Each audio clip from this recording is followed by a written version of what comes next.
Assalamu alaikum everyone. How are you all? I hope that everyone is good. So today I have brought another video of the fourth part of speech, and that is verb. I have already uploaded the first, second and third part of speech, noun, pronoun and adjectives in detail. If you guys haven't seen it yet, then I will share the link in my description. You can go and watch it from there. Okay, so this is now today the topic is about verb. That is the fourth part of speech. It is the main part and the most important video of all the parts of speech, because verb is the most important one. कि इसके बगैर आपका कोई भी sentence you cannot complete even a single sentence if there is no verb in it. अगर आप लोग English के कोई भी sentence उठा लें, कहीं से भी कोई sentence आप देख लें, तो there is always a verb in it. वहाँ पे हर sentence में कोई ना कोई वर्ब ज़रूर होता है. Without a verb there is no not even a single sentence. ठीक है, इंग्लिश में, इंग्लिश ग्रामर में कोई एक ऐसा सेंटेंस नहीं है जो वर्ब के बगैर लिखा जाए. So verb is really really important. So verb को समझना भी उतना ही इंपॉर्टेंट है. सो आज की वीडियो आप सबके लिए बहुत इंपॉर्टेंट है, जिनको आज तक वर्ब की समझ में नहीं आई कि वर्ब होते क्या हैं, वर्ब की टाइप्स क्या हैं. So today I am going to explain you in a very very easy way. बहुत ही आसान से और in detail I will explain you कि वर्ब हम किसको कहते हैं और वर्ब होता क्या है. वर्ब की इंपॉर्टेंस तो मैंने आपको बता ही दी है कि वर्ब क्यों इंपॉर्टेंट है. क्योंकि English grammar there is not even a single sentence without a verb. यानी कि वर्ब के बगैर हम कोई भी एक सिंगल सेंटेंस भी नहीं लिख सकते. ठीक है, so let's start. So what is verb. अब वर्ब होता क्या है. आप में से बहुत सारे लोगों ने, बचपन से हम लोग पढ़ते आ रहे हैं जी कि verb is an action word और a state of being in a sentence. So this इस डेफिनेशन का एक्चुअली में मीनिंग क्या है. सो आज हम समझते हैं. सो वर्ब का एक्चुअली में in a simplest form, in a very very simple form, अगर आपने वर्ब को बहुत ही सिंपलेस्ट फॉर्म में अगर समझना है तो वर्ब का सिंपल फॉर्म में मीनिंग क्या होता है. एक्शन. यानी कि हम कोई भी जो एक्शन जो हम लोग परफॉर्म कर रहे होते हैं डेली बेसिस पे, ऑन अ रेगुलर बेस, हम लोग जो भी एक्शंस कर रहे होते हैं, मतलब कोई भी ऐसा काम जो हम परफॉर्म कर रहे हैं, कोई एक्शन परफॉर्म कर रहे हैं, उसको हम क्या कहते हैं. वर्ब. ठीक है, किसी भी किस्म का चाहे वो एक्शन हो, चाहे वो खाना हो, पीना हो, भागना हो, बैठना हो, उठना हो, जंप करना हो, स्विमिंग करना हो, ड्राइविंग करना हो, हंसना हो, रोना हो, किसी भी किस्म का एक्शन जो हम कर रहे होते हैं ना डेली लाइफ.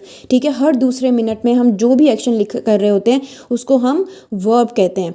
ठीक है, तो ये तो आई होप कि आप लोगों को समझ में आ गया होगा कि a verb is a action. जैसे ब्रैकेट में सिंग. ठीक है, एक्शन वर्ड्स, यानी कि कोई भी जो हमारे एक्शन वर्ड्स होते हैं जिनको हम जैसे speak, read, go, cry, jump, learn, play, understand, teach, eat, walk etcetera. So ये सारे, इसके अलावा भी there are lot of lists of verbs.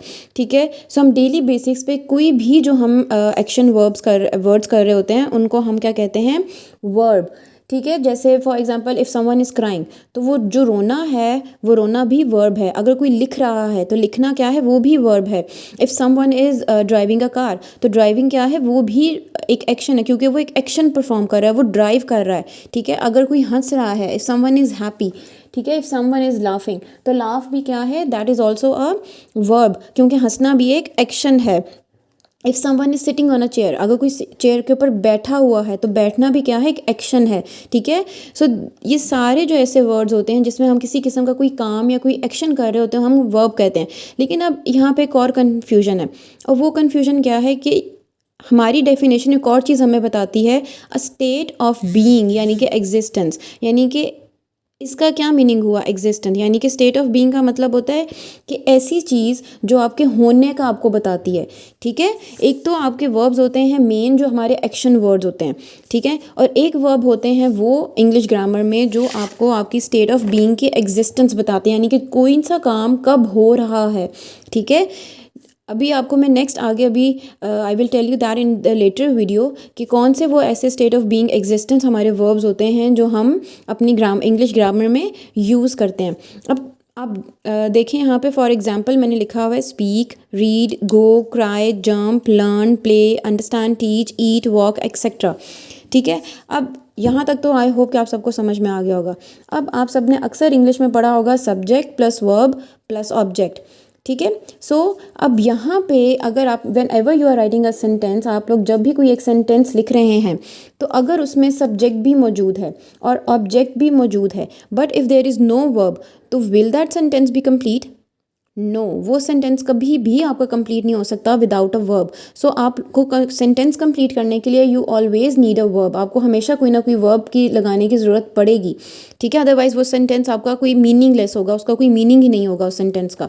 सो जैसे for example, I speak English, मैं इंग्लिश बोलती हूँ या बोलता हूँ, ठीक है। अब इसमें अगर इस सेंटेंस में आप देखें तो what is I, I is a subject, I यहाँ पे as a subject as a noun perform किया जा रहा है, प्रोनाउन, ठीक है। सो और स्पीक क्या है, स्पीक इसमें वर्ब है, स्पीक मतलब बोलना, ये एक एक्शन वर्ड है, एक्शन परफॉर्म किया जा रहा है। So speak here is a verb. और इंग्लिश क्या है, ऑब्जेक्ट, ठीक है, यानी कि जिसके ऊपर एक्शन किया जा रहा है। इसी तरह सेकंड एग्जांपल देखें, सारा प्लेज विद मी, सारा मेरे साथ खेलती है, ठीक है। सो यहाँ पे सारा इज़ द सब्जेक्ट, क्योंकि ये एक नाउन भी है तो नाउन हमेशा सब्जेक्ट ही होता है, ठीक है। तो सारा इज़ द सब्जेक्ट और नाउन, और विद मी, अगर विद मी देखा जाए तो विद मी यहाँ पे ऑब्जेक्ट है, ठीक है। तो व्हाट इज़ प्लेज, प्लेस यहाँ पे एज अ वर्ब यूज़ हो रहा है, ठीक है। प्ले मतलब खेलना, कि सारा मेरे साथ खेलती है, तो प्ले इज़ अ वर्ब, एक एक्शन वर्ड, आपको एक्शन बता रहा है कि वो क्या कर रही है, सारा मेरे साथ खेल रही है। सो यहाँ पे प्ले, ठीक है। इसी तरह third example, they read Urdu books, वो उर्दू बुक्स पढ़ते हैं।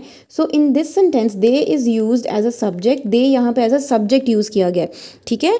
देन उर्दू बुक्स अगर देखा जाए तो उर्दू बुक्स यहाँ पे ऑब्जेक्ट है, क्योंकि उसके ऊपर एक्शन परफॉर्म किया जा रहा है कि किस क्या पढ़ते हैं, उर्दू बुक्स, ठीक है। तो यहाँ पे Urdu books as a subject object है।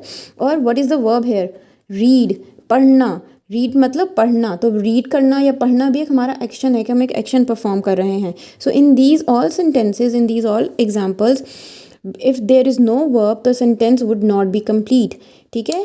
सो अगर आप कोई और एग्जाम्पल भी कभी ले लें तो if there is not even a single sentence in English grammar जिसके बगैर आप कोई भी वर्ब इंग्लिश सेंटेंस को कंप्लीट कर सकते हैं, ठीक है। Without a verb you can not even right a single sentence. तो अब स्टेट ऑफ बीइंग क्या होता है, ठीक है, ये तो हमें समझ में आ गया कि एक्शन वर्ड्स क्या होते हैं। अब स्टेट ऑफ बीइंग का मतलब क्या होता है, किसी के काम करने या होने को कहते हैं, यानी कि कोई भी काम जो हो रहा होता है या किसी भी काम के होने को या करने को हम कहते हैं स्टेट ऑफ बीइंग, यानी कि उसकी एग्जिस्टेंस क्या है सेंटेंस में। जैसे इसमें हमारे क्या आ जाते हैं, is, am, are, was, were, has, have, ठीक है। इसका मतलब क्या होता है। जब भी किसी भी सेंटेंस में इज़ आता है तो उसका मतलब क्या होता है। जैसे ही इज़ इल, ठीक है, वो बीमार है, ठीक है। इसी तरह हैम, एम की साउंड क्या निकलती है, हूँ। आई एम अ डॉक्टर, मैं एक डॉक्टर हूँ, ठीक है। तो ये आपको क्या बता रही है, आपको एक इसमें काम के होने का बता रहा है कि कोई भी काम क्या हो रहा है, यानी कि मैं एक डॉक्टर हूँ, ठीक है। तो ये आपको एक स्टेट ऑफ बीइंग, एक स्टेट ऑफ एग्जिस्टेंस बता रहा है, ठीक है। इसी तरह आर क्या आपको साउंड निकालता है या हो की साउंड निकालता है, ठीक है। जैसे यू आर इल, तुम बीमार हो, ठीक है। सो ये आपको क्या बताते हैं वर्ड्स, ये वर्ड्स आपको ऐसे बताते हैं कि इनमें किसी भी काम के करने या होने को स्टेट ऑफ बीइंग आपको शो करते हैं कि किसी भी काम की स्टेट ऑफ बीइंग शो हो रही होती है। इसी तरह वॉज वर क्या शो करते हैं, था या थे। जैसे आई वॉज अ डॉक्टर, मैं एक डॉक्टर था, ठीक है। इसी तरह दे वर डॉक्टर्स, वहाँ पे डॉक्टर्स थे, वो डॉक्टर्स थे, ठीक है। सो ये सारे वर्ड्स आपको क्या बताते हैं, state of being. So verb में हमने मोटा मोटा, अगर मैं आपको एक्सप्लेन करूँ, जल्दी से क्विकली एक्सप्लेन करती हूँ कि वर्ब की डेफिनेशन अगर हम देख लें तो क्या थी कि verb is the action verb that we do in our daily life, ठीक है। डेली लाइफ में हम जो भी एक्शन परफॉर्म्स कर रहे होते हैं उसको हम वर्ब कहते हैं। और या तो स्टेट ऑफ बीइंग होती है, यानी कि किसी भी सेंटेंस में, जैसे is, am, are, was, were, has, have, ये भी आपके वर्ब्स होते हैं। सो अब हम देखते हैं कि हेल्पिंग वर्ब्स और मेन एक्शन वर्ब्स क्या होते हैं। हेल्पिंग वर्ब्स होते हैं हमारे जैसे is, am, are, was, were, has, been, have, had, be, been, ठीक है। बेसिकली हेल्पिंग वर्ब्स वो वर्ब्स होते हैं जो हमारे मेन वर्ब्स को किसी भी सेंटेंस में हेल्प करते हैं, ठीक है। They help the main verb in a sentence, यानी कि जब हम कोई भी सेंटेंस लिखते हैं तो उसमें ये हमारा जो भी मेन वर्ब होता है उसको हेल्प करते हैं, ठीक है। और ज़रूरी नहीं है कि ये मेन वर्ब को हेल्प करें, ये कभी कभी ये विदाउट मेन वर्ब भी ये आ जाते हैं सेंटेंस में। इनको ऑक्सिलरी वर्ब्स भी कहते हैं, ठीक है, हेल्पिंग वर्ब्स भी कहते हैं और ऑक्सिलरी वर्ब्स दोनों कहा जाता है, ठीक है। सो ये कौन से होते हैं, is, am, are, was, were, has, have, had, be, been, ठीक है। इस तरह के सारे जो हमारे हेल्पिंग वर्ब्स होते हैं इनको ऑक्सिलरी वर्ब्स भी कहा जाता है। सो ये तो बहुत सिंपल और ईजी है, इसमें कुछ भी ऐसा डिफिकल्ट नहीं है कि आपको समझ में ना आए। बस इतना आप लोग याद रखें कि हेल्पिंग वर्ब्स को ऑक्सिलरी वर्ब्स भी कहा जाता है। और ये कौन से होते हैं, is, am, are, was, were, has, have, had, had, be, been, इस तरह के जो हमारे वर्ब्स होते हैं इनको हम हेल्पिंग वर्ब्स या ऑक्सिलरी वर्ब्स कहते हैं। अब मॉडल वर्ब्स क्या होते हैं जी?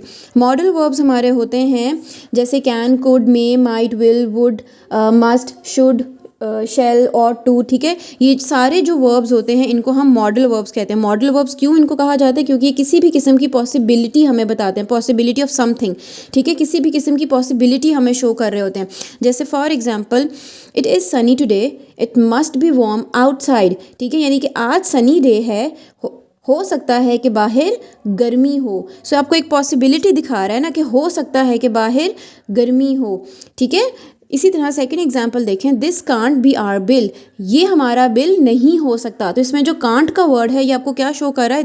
कांट जो है वो इसमें मॉडल वर्ब है, ठीक है। और ये आपको पॉसिबिलिटी शो कर रहा है कि ये हमारा बिल नहीं हो सकता, ठीक है।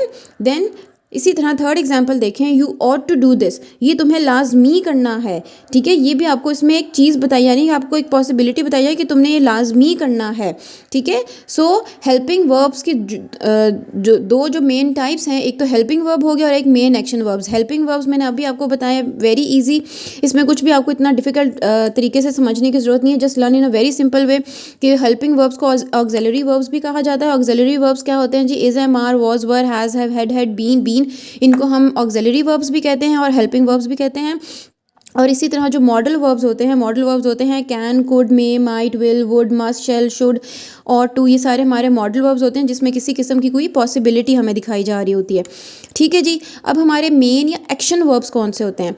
ये हमारे वो वर्ब्स होते हैं जो किसी भी सेंटेंस में main as a main verb हम लोग यूज़ करते हैं, ठीक है। इनकी भी दो टाइप्स हैं, ट्रांजिटिव वर्ब्स और intransitive verbs. Now let's see in detail कि what are transitive and intransitive verbs, ठीक है जी। अब ये वर्ब्स की मेन टाइप्स हैं ट्रांजिटिव और इनट्रांजिटिव वर्ब। ये भी बहुत इंतहाई ईजी हैं, इसमें भी कुछ ऐसा डिफिकल्ट नहीं है जो आपको समझने की ज़रूरत हो, ठीक है। मैं आपको बहुत ईजी वे में समझाती हूँ। ट्रांजिटिव वर्ब्स क्या होते हैं? जैसे आपको डेफिनेशन भी नज़र आ रही होगी, they are verbs that need an object to complete the meaning of the sentence. यानी कि ट्रांजिटिव वर्ब्स ऐसे वर्ब्स होते हैं जिनको किसी न किसी किस्म की ऑब्जेक्ट की ज़रूरत होती है टू कंप्लीट द सेंटेंस। यानी कि अगर हम किसी भी सेंटेंस में अगर वर्ब होगा और वर्ब के आगे अगर ऑब्जेक्ट नहीं होगा तो वो सेंटेंस कंप्लीट नहीं होगा या उसका मीनिंग कंप्लीट नहीं होगा, ठीक है। सिंपल वर्ड्स में अगर मैं आपको एक्सप्लेन करूं तो ट्रांजिटिव वर्ब्स वो वर्ब्स होते हैं कि अगर इनके बाद, इन वर्ब्स के बाद अगर कोई आगे ऑब्जेक्ट नहीं होगा तो ये इनका सेंटेंस का मीनिंग क्लियर नहीं होगा या फिर ये सेंटेंस कंप्लीट नहीं होगा, ठीक है। यानी कि they need an object to complete the meaning of the sentence. यानी कि ऐसे ट्रांजिटिव वर्ब्स को किसी न किसी किस्म के ऑब्जेक्ट की ज़रूरत होती है अपने सेंटेंस को कंप्लीट करने के लिए, ठीक है। जैसे फॉर एग्जांपल, अभी I will tell you the example तो आपको क्लियर हो जाएगा। दे लव, अब ये एक सेंटेंस अगर मैं लिखूं दे लव, तो अब इसमें आप देखें they, what is they? They is the subject, ठीक है। दे यहाँ पे सब्जेक्ट हो गया और लव क्या हो गया? लव यहाँ पे वर्ब है, ठीक है। अब लव यहाँ पे वर्ब है लेकिन आगे से there is no object in this sentence, इस सेंटेंस में कोई ऑब्जेक्ट नहीं है। तो ये क्या है? This is showing you an incomplete sentence ना, ये आपको एक इनकम्प्लीट सेंटेंस शो कर रहा है। There is no meaning of the sentence. They love, उनको प्यार है, किससे प्यार है, ठीक है। यानी कि आप खुद सोचें वो किससे प्यार है, वो इस सेंटेंस में आपको कोई मीनिंग शो नहीं हो रहा, कुछ आपको वो एक ऐसे जैसे इनकम्प्लीट इन्फॉर्मेशन आपको बता रहा है, ठीक है। उनको प्यार है, किससे प्यार है भाई, ठीक है। So you have to put an object here to complete the meaning of the sentence. They love for example flowers, उनको फ्लावर्स पसंद हैं। दे लव डॉग्स, उनको डॉग्स पसंद हैं। दे लव कार्स, उनको कार्स पसंद हैं। सो इसी तरह ट्रांजिटिव वर्ब्स वो वर्ब्स होते हैं जिनके किसी न किसी किस्म के ऑब्जेक्ट की ज़रूरत होती है to complete the meaning of the sentence, ठीक है। इसी तरह सेकंड एग्जांपल देखें, Maya sent, if it's written only Maya sent. अब यहाँ पे माया सब्जेक्ट है और सेंट क्या है? यहाँ पे ट्रांजिटिव वर्ब है। सो यहाँ पे भी if there is no object here तो यहाँ this sentence is also incomplete, इस सेंटेंस का भी कोई मीनिंग नहीं निकल रहा। तो यहाँ पे भी ऑब्जेक्ट की हमें ज़रूरत है to complete the meaning of the sentence, ठीक है। माया सेंट, माया ने भेजे, क्या भेजे माया ने, ठीक है। ये तो क्वेश्चन मार्क है ना कि माया ने भेजे, क्या भेजे? Maya sent flowers, Maya sent envelopes, Maya sent letters, कुछ भी हो सकता है। So we need an object to complete the meaning. इसी तरह थर्ड एग्जाम्पल देखें, हसन पास्ट, हसन पास हो गया। हसन ने क्या पास किया? कहाँ पास हो गया? कोई पेपर्स में पास हो गया, टेस्ट में पास हो गया, किस में पास हो गया, ठीक है। या कोई एग्जाम इसने पास कर लिया, क्या पास किया? So this is also kind of a incomplete information, ठीक है। सो देर इज़ नथिंग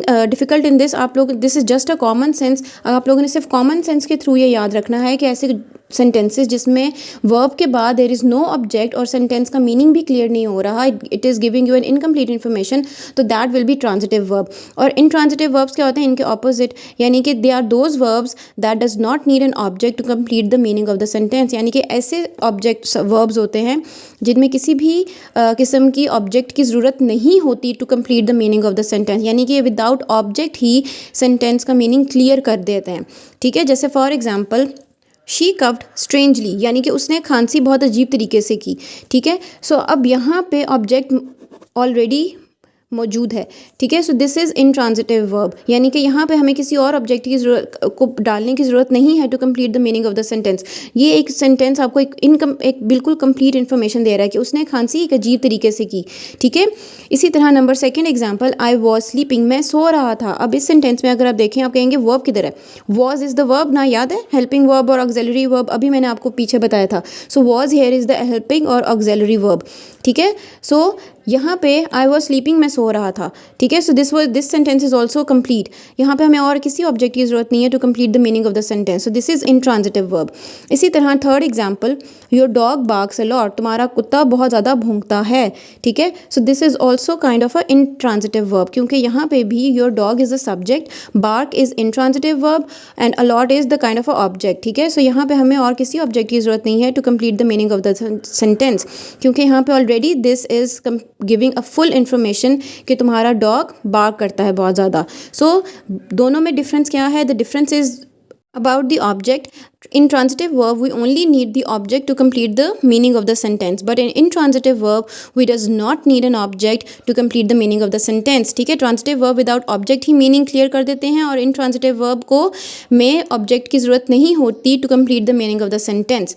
तो this was all about today's video. I hope that all of you have understood about verbs and all. We have discussed the definition of verb, कि what is verb, verb कहते किसको हैं, what are the types of verbs. ठीक है, and में फिर हमने transitive और इनट्रांजिटिव वर्ब को भी देखा.